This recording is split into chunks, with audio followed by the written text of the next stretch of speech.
Good afternoon, everybody, and welcome back. I'm excited today to have Tracey Bechtel with the Jefferson City Public Schools with me, and she's going to talk a little bit about this new behavior modification that she's teaching our kids. But Tracey, why don't you tell us a little bit about what you do for Jefferson City Public Schools?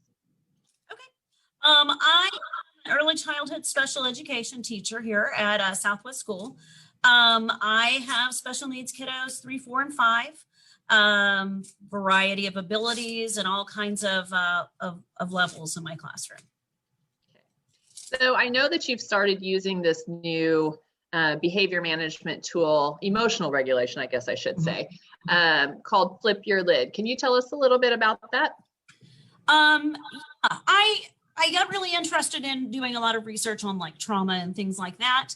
And one of the conferences that I went to, they were talking about the work of Dan Stiegel, who wrote The Whole Brain Child.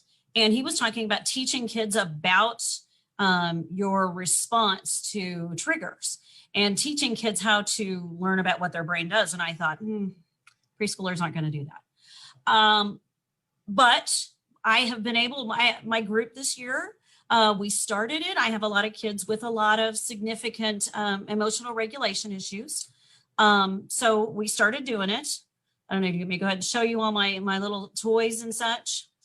Yeah, okay. That'd be great. All right. So what they talked about doing.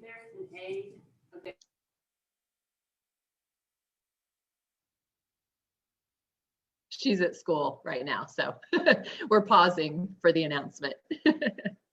Sorry, I never know what's coming across there, and I don't want anything confidential going out or anything. So, all right, sorry about that. Okay, so what they had talked about was using your hand as a model for the brain. So this is your midbrain, your reptilian brain, where you're going to have those fear-based reactions to things. So, if you're scared, frightened, stressed, you're going to have that fight, flight, or freeze response there. And so then you teach kids that this is your prefrontal cortex. This is where you're going to be making those smart decisions.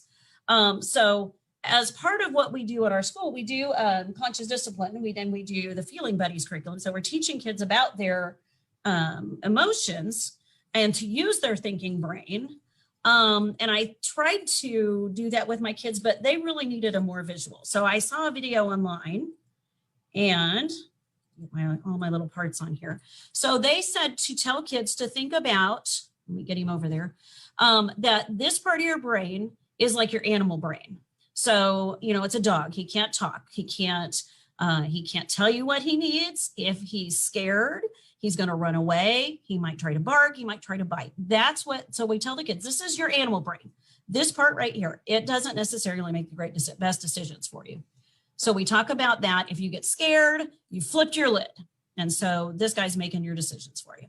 So we talk about that we have this fun little guy here. They really like the little googly eyes. This is your thinking brain. And so we practice that if you're angry or scared, you flip your lid. And then we're like, oh no, we don't want him making decisions. You might hit, you might push, you might kick. So then we practice taking a big breath and then putting your thinking brain back in. So we'll all go. And we practice that when nobody's upset, nobody's worried about anything, just practice it every day and every day and every day. So it just becomes second nature. So then when a child is dysregulated and something has happened and, I'm afraid they're going to push, shove, something like that, I'll say, oh, don't flip your lid, flip your lid. And several times I've seen kids go, oh yeah.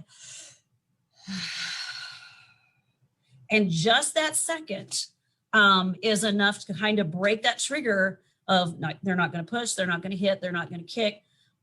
It just gives them that little second to kind of calm down, get that breath, get them back in thinking in that. Right. And it's been helpful. That's great. Do you find now that the kids are familiar with it and know it, that it's not just you all the time that's having to say, don't flip your lid? Do they remind their friends? We're not there yet. It's just something I've started this year with my kiddos. The way we've kind of sorted out our classes, I've got a bunch of new kids and these guys are all pretty good fun, pretty high enough understanding that they can do that. So they have maturity levels to do that. Some of the kiddos Some of the kiddos don't have that maturity level yet, but these guys all do. They're not quite to that point yet. But I have seen them catch themselves, because I can be across the room and I can say, oh, you're about to, and and it's a big shaky breath. It's enough time for them to kind of get back just a little bit under control.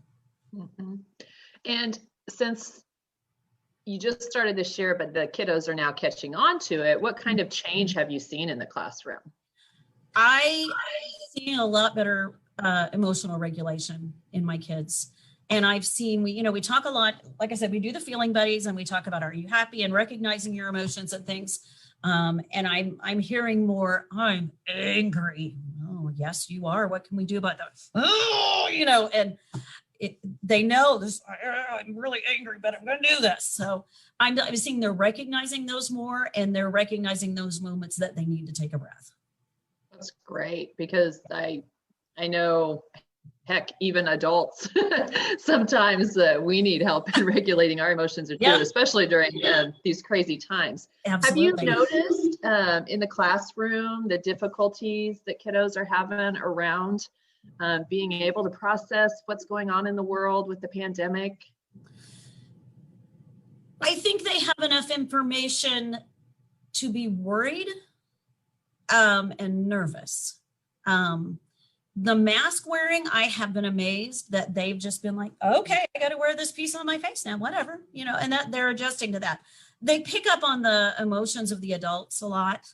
And we're cleaning toys constantly. We're doing sanitizing constantly, and they have adjusted to those things better than the adults have.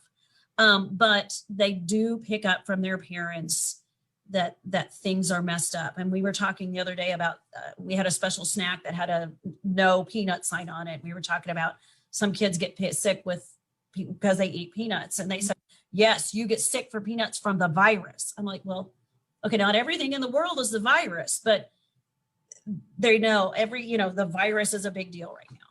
So. Yeah. So going back to where you got this idea from, in case folks want to check it out, will you talk about the book a little bit again?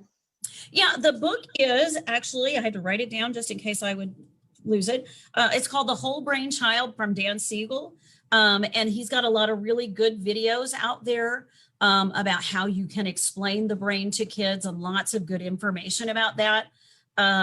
There's a really lot of good trauma resources and those kind of things out there to help build that emotional regulation and that window of tolerance for kids. Because, this is all about building your window of tolerance, so you can just take more before that explosion happens. Right.